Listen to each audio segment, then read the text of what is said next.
En théorie, il y a 3 types de personnes ayant cliqué sur cette vidéo. Ceux curieux de voir une analyse sur la série qu'ils ont dévorée les jours précédents, ceux qui détestent cette série et en ont marre que tout le monde en parle, et ceux qui en ont jamais entendu parler, et dont j'ai aucune idée de pourquoi ils ont cliqué. Quelle que soit votre catégorie, il faut se rendre à l'évidence, Squid Game est devenu en l'espace de quelques semaines la série référence que Netflix attendait depuis quelques temps. Thanks to the Korean series Squid Game. Auteur de la série Squid Game, qui fait un carton. Now, with the show that everyone's talking about, it's called Squid Game. Netflix, Lucas, has indicated that Squid Game could become its most popular show ever.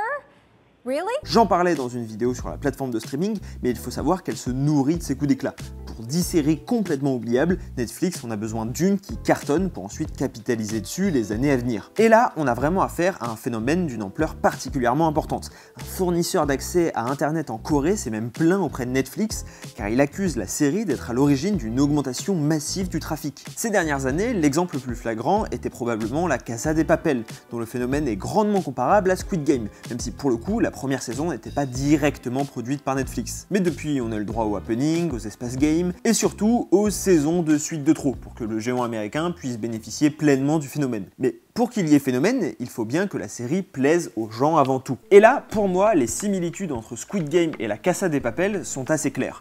On a des protagonistes gris dont l'ambition première est de gagner de l'argent, issus d'horizons différents qui vont devoir accepter de passer par des moyens allant à l'encontre de la loi et de la morale pour parvenir à leur fin. Les deux séries sont aussi inspirées de genres très marqués de la culture populaire. On a le braquage à la Ocean's 11 pour la série espagnole et le genre un peu du Battle Royale qu'on retrouvait dans le film japonais éponyme ou dans Hunger Games pour la série coréenne. Le fait que ces deux séries ne soient pas américaines a aussi étonnamment aidé à leur succès pour moi. On pourrait penser que la barrière de la langue serait un frein au développement international des séries, mais je pense que ce n'est plus le cas aujourd'hui, et on le voit d'ailleurs avec Lupin. Une version doublée est le plus souvent disponible à la sortie, et la plupart du public de Netflix est désormais habitué aux sous-titres. Surtout, ça permet à ceux qui la découvrent et qui veulent la faire découvrir de pouvoir appuyer cette découverte, comme étant une petite série indépendante qui n'émane pas d'un énorme studio américain.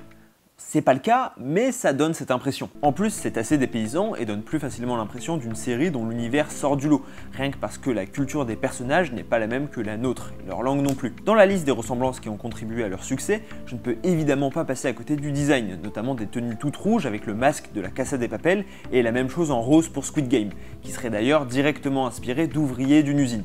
Et pour ce qui est des joueurs, ça serait inspiré des tenues de gym que portait le réalisateur quand il était à l'école primaire. Ça permet d'avoir un élément reconnaissable entre mille, y compris pour les personnes n'ayant pas regardé une seule seconde de la série. Également, le concept même des mini-jeux mortels n'est pas sans rappeler les challenges sur les réseaux sociaux, et particulièrement TikTok. D'ailleurs, plus de 16 milliards de vidéos avec le hashtag Squid Game ont été vues sur le réseau social chinois. Enfin, il y a quand même dans beaucoup d'œuvres populaires ces derniers temps, de Parasite à Lupin, une critique des ultra-riches et du capitalisme. Tous les éléments que je viens d'énoncer constituent donc les raisons principales du succès de Squid Game. Ça, et le fait qu'en essayant d'être le plus objectif possible, la série n'est pas nulle, même si je ne lui trouve pas personnellement un très grand intérêt. Mais les raisons que je viens de donner sont les raisons intrinsèques de son succès. Or, si on entend autant parler de Squid Game, c'est pour ce que le show propose, mais surtout pour ce qui l'entoure. Les réseaux sociaux vont jouer un rôle prépondérant dans sa diffusion. D'ailleurs, si ce n'est pas par un proche, c'est probablement par leur biais que vous avez découvert la série. Aujourd'hui, Netflix a plus de 5 millions d'abonnés sur Twitter.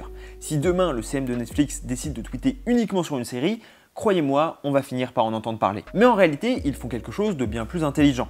D'abord, oui, ils tweetent pas mal sur la série, surtout en voyant que les gens l'appréciaient.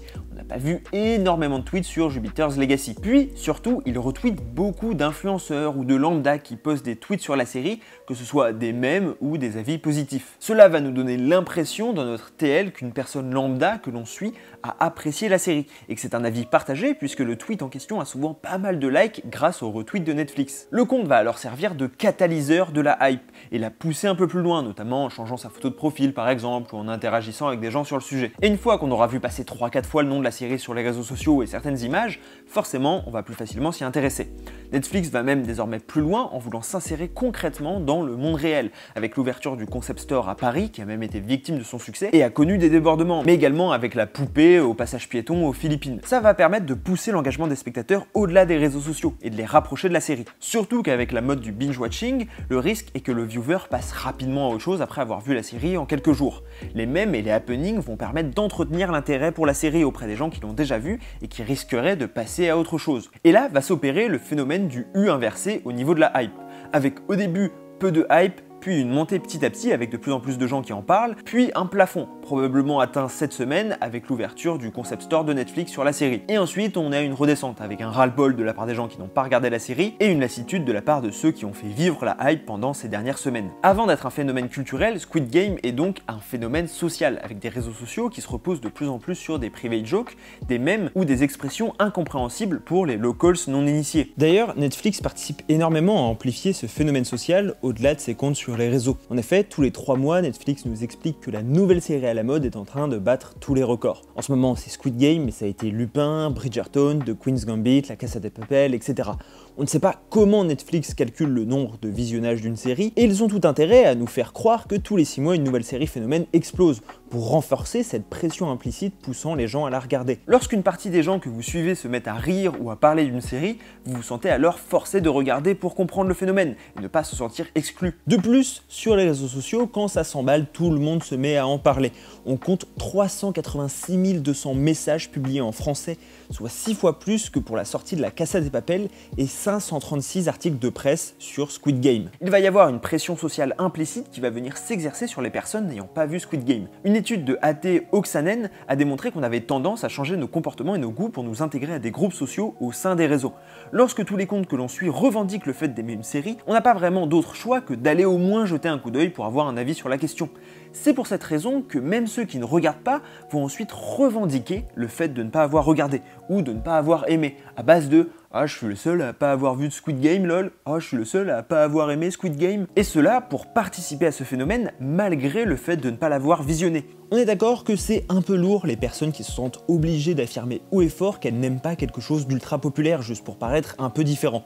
Mais ce qu'il faut comprendre, c'est qu'il s'agit uniquement d'une réponse à l'omniprésence d'une œuvre qu'ils n'aiment pas particulièrement dans leur environnement social. C'est une manière pour ces personnes de répondre à l'injonction implicite des réseaux sociaux de regarder et d'aimer la série. Et du coup, on finit même plus par parler du contenu, mais uniquement de ce qui l'entoure, comme dans cette vidéo, de qui regarde quoi et pour quelles raisons.